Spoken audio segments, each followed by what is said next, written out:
Sense Radio. Yes, indeed, people.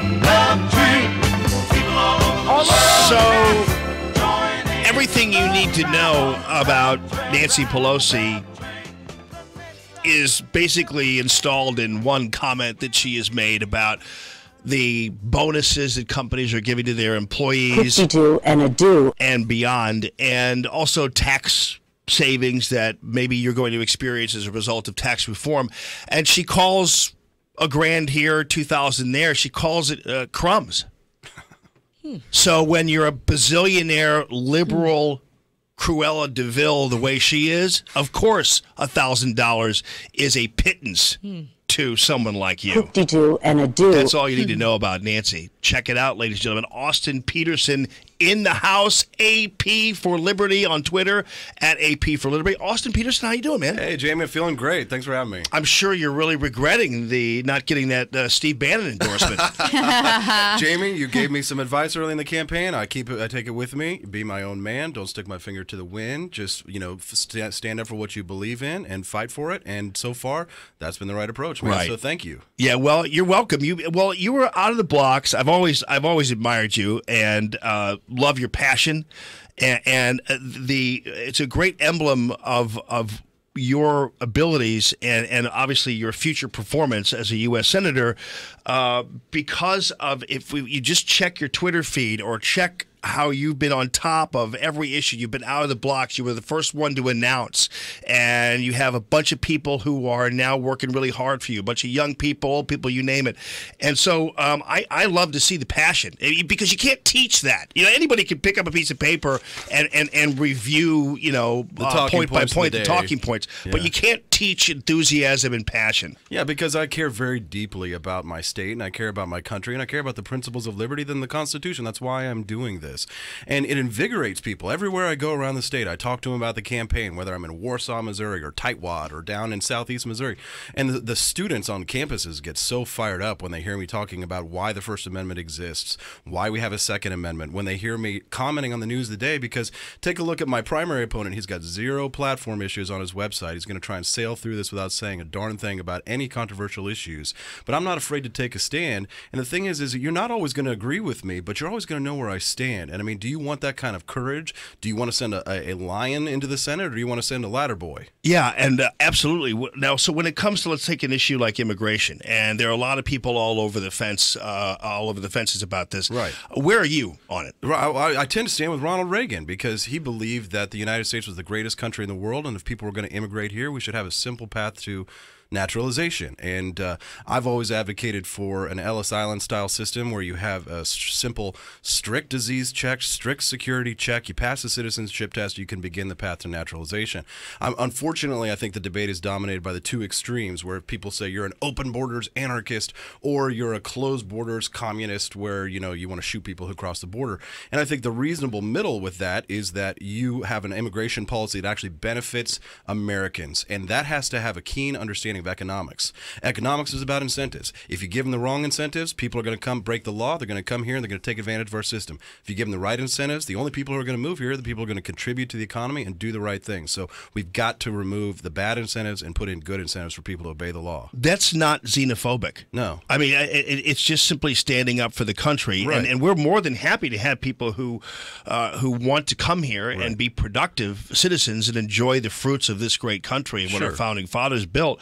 But you have to do it the right way. Right. And obviously what's happened is Republicans and Democrats have failed us as it relates to immigration policy simply by not enforcing the laws that we have. Right. I mean, simply by not enforcing the laws we have that forbid employers from hiring illegals or on down the line. We just simply haven't. We have the laws out there. Same with gun laws. We don't need more gun laws. We need to enforce the laws we already have. Yeah, I like the jokes where they say that Republicans and Democrats don't do anything about immigration because Republicans want the labor, Democrats want the votes, right? But of course, it's always vote gaming. I think Hispanics actually historically have been conservative, right? They're socially conservative. Many of them are Catholic.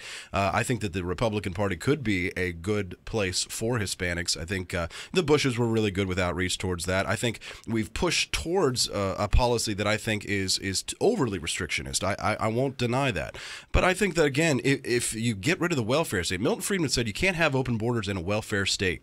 That means the welfare state is the problem. Stop incentivizing people to commit to break the law. If it takes 25 years to become an American citizen, you're going to have people breaking the law. So let's look at a strict security check, a strict disease check, and then you begin the path to naturalization. And that's my policy, and it's controversial, but hey, that's what I believe. How did you like how tax reform went down? Oh, man. I mean, obviously nothing's perfect, but Jamie, I got to tell you, man, President Trump is really growing on me. I love it. I'm so excited. I think Claire McCaskill is a big coward for not talking about all these people here in Missouri who have been getting these bonus checks. Reminds me a lot of Nancy Pelosi. I think that this is going to probably be, I think this is even greater than what Reagan did. His tax cuts, even deeper, even larger.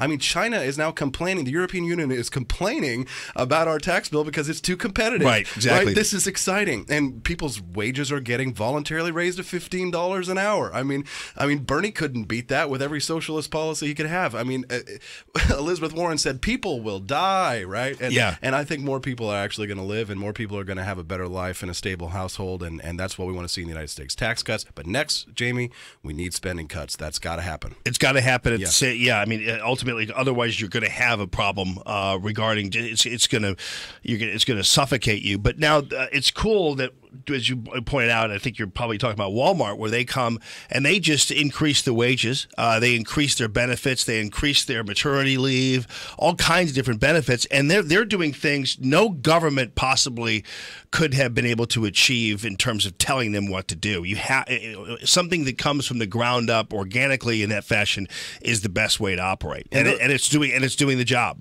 Right, and those are your voters. That's the voting base. I mean, Walmart is a great American success story here in Missouri. My first job was working at Walmart, so I know what it's like there. And I'll say that I think that if you give these corporations the proper incentives, you cut their taxes like we did with these corporate tax rates, you're going to get more jobs. My buddy Neil Struharic, who I'm staying with here in St. Louis, wonderful guy, runs restaurants. He cannot find enough employees to fill it. He's going to have to raise wages in order to find the employees because the unemployment has gone down so much. It's exciting. It's a great time to be alive, and I look forward to being a part of this in the U.S. Senate next year. That is actually a legit concern among some folks, that there are going to be too many jobs and not enough people to fill them. That's pretty amazing. Yeah, watch the Republicans start talking about bringing in the immigrants at that point, right? But that's how wages increase, though. That's how wages go up through competition. Totally. Now, about Claire McCaskill, I thought it was interesting how I thought for sure maybe, and I don't know how the invite list went out when it came to that meeting regarding immigration. Right. But she has basically established firmly